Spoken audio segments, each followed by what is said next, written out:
10 वर्षांची जोहरा बुरोंडकर केळशी इथल्या जिल्हा परिषद उर्दू शाळेमध्ये शिक्षण घेते। लहानपणापासूनच तिला शाळेत जायला आवडतं, पण तिच्या शाळेमध्ये सध्या शासनानं एक घोळ घातलाय। तिच्या शाळेत मराठी माध्यमातल्या शिक्षकांची नेमणूक झाल्यामुळे तिच्यासारख्या अनेक विद्यार्थ्यांची अडचण झाली आहे। याला कारणीभूत ठरलंय ते सरकारचं पवित्र पोर्टल। इसमें आपके बेसिक है, ये आपको आने ही चाहिए।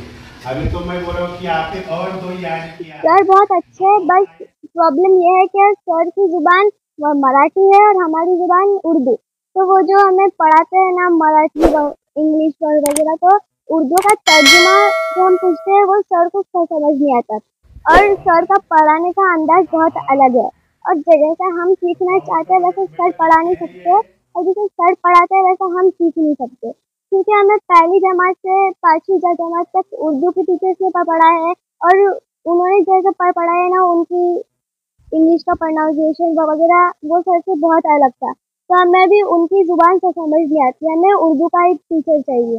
जब हम पढ़ते थे तो 12 खड़ी बोलते थे। शिक्षक अजित सुतार यांची यावर्षी 22 मे रोजी पवित्र पोर्टलच्या माध्यमातून केळशी उर्दू जिल्हा परिषद शाळेवर नियुक्ती झाली। त्यांचं शिक्षण उर्दूमधून झालेलं नसल्यामुळे विद्यार्थ्यांना शिकवण्यासाठी त्यांना त्रास होतोय।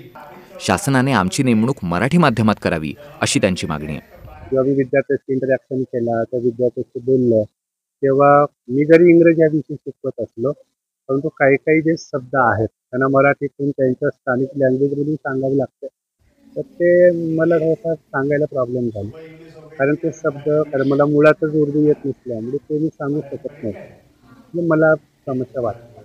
आता याच्यावर शासनाने जे योग्य भूमिका आहे ती योग्य भूमिका घ्यायला पाहिजे, आणि आम्हाला जे आमची नियुक्ती उर्दू मीडियममध्ये झालेली आहे, आमचं समायोजन मराठी मीडियममध्ये जर केलं तर खूप छान होईल, असं आमची मागणी आहे।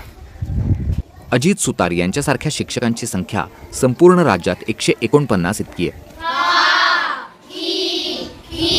रत्नागिरी जिल्ह्यात उर्दू माध्यमांवर नेमणूक झालेले असे 32 शिक्षक आहेत, तर एकट्या दापोली तालुक्यामध्ये ही संख्या 17 इतकी आहे।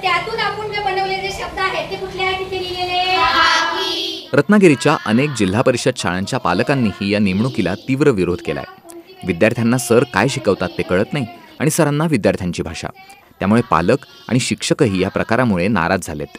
त्याच्यासाठी आम्ही पंचायत समितीमध्ये एक मीटिंग घेतलेली होती, आणि तिकडे आम्ही सांगितलं होतं, तरी आम्हाला त्यांनी आश्वासन दिले होते, पण त्या आश्वासनावर काय ते अजून ठाम नाही आहेत, आणि त्याच्यावर काय अजूनपर्यंत निर्णय आलेला नाही आहे।